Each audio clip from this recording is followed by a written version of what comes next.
किसानों ने आज पलसाना तालुका के भूतपूर्व स्थित डीजीवीसीएल के कार्यालय पर हमला बोल दिया। वर्तमान में डीजीवीसीएल गुजरात राज्य के अधिकांश हिस्सों में दिन के समय कृषि सिंचाई के लिए पूरी बिजली प्रदान करता है। फिर इस भूतपूर्व सबस्टेशन से 2 रोटेशन में कृषि बिजली प्रदान की जाती है। इनमें से एक रोटेशन मालस्क को सुबह 5 बजे से दोपहर 1 बजे तक और दूसरा रोटेशन दोपहर 1 बजे से रात 9 बजे तक का देता है। किसानों ने सूरत जिला किसान सोसाइटी से संपर्क किया और उनसे इस खेती के लिए दिन में बिजली दिलाने का प्रयास करने को कहा। इसलिए किसान समिति के अध्यक्ष परिमल पटेल के नेतृत्व में बड़ी संख्या में किसान भूतपूर्व सब स्टेशन पहुंचे। किसानों की मांग है कि हमें भी यह बिजली दिन में ही दी जाए।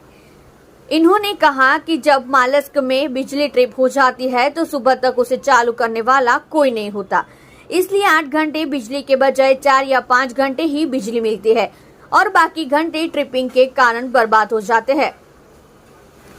और दूसरे रोटेशन में भी यदि शाम 5 बजे के बाद ट्रिपिंग होती है तो यह उसे सुधारता नहीं है, सूर्य सीधे अगले दिन चालू कर देता है। ऐसे में दूसरे रोशन में भी 4 से 5 घंटे ही बिजली मिल पा रही है। जब परिमल पटेल ने मौके पर मौजूद अधिकारी से पूछा कि अन्य सब स्टेशनों की तरह यह बिजली क्यों नहीं दी जा सकती, तो उन्होंने कहा कि फिलहाल यह लाइन ओवरलोड है, इसलिए इसके साथ एक और सर्किट चलाने की जरूरत है और प्रक्रिया चल रही है।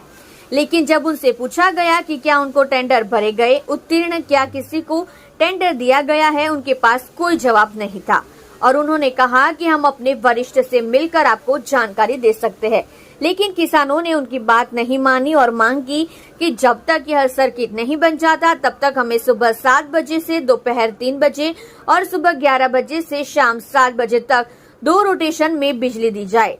किसानों की इस मांग को लागू करने की गारंटी दी गई, लेकिन किसानों को स्पष्ट शब्दों में चेतावनी दी गई कि आप जो करना चाहते हैं उसकी योजना बनाने के लिए हम केवल 3 दिन इंतजार करेंगे, यदि नहीं तो हम गुरुवार की सुबह बड़ी संख्या में वापस आएंगे और यह देखने लायक होगा। आप देख रहे हो क्राइम ओपन न्यूज नथु सी शेखावत के साथ।